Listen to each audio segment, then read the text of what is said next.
At ngayon namang umaga, alamin naman natin ang latest sa K-12 program ng Department of Education kasama si JC Tejano sa K-12 Kaalaman.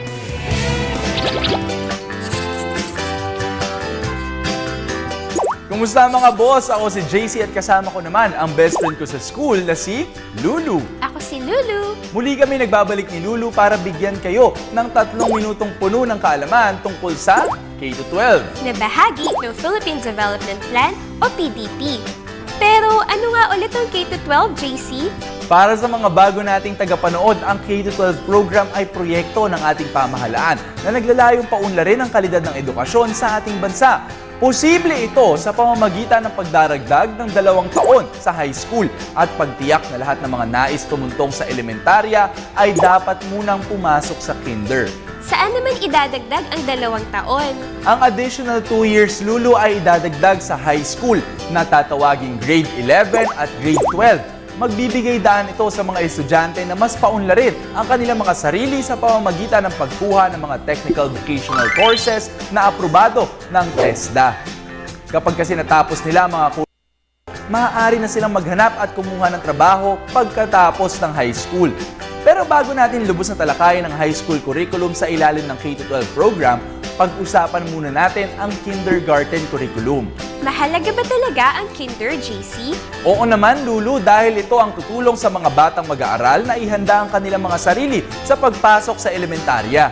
Eh ano ba ang matututunan ng mga kinder students sa school? Napakarami, Lulu. Matututo silang awitin ang alpabeto para unti-unti silang maging pamilyar sa tamang pagbigkas sa mga titik at masaulo ang lahat ng mga letra. Kasi makakatulong yon para matuto rin silang isulat ang titik na kanilang mga pangalan. Tumpak, tuturuan din silang magbilang dahil akbang ito para matutunan nila ang addition at subtraction. Halimbawa, may isang basket na puno ng 6 na mansanas. Kapag binawasan ng 2, ilan ang matitira? 6 na mansanas, bawasan ng 2, ang sagot ay 4. Matututo rin silang makinig ng mabuti at paunlarin ang kanilang comprehension skill o kakayahang umunawa sa pamamagitan ng pagsagot sa mga tanong ni teacher pagkatapos niyang magbasa ng istorya.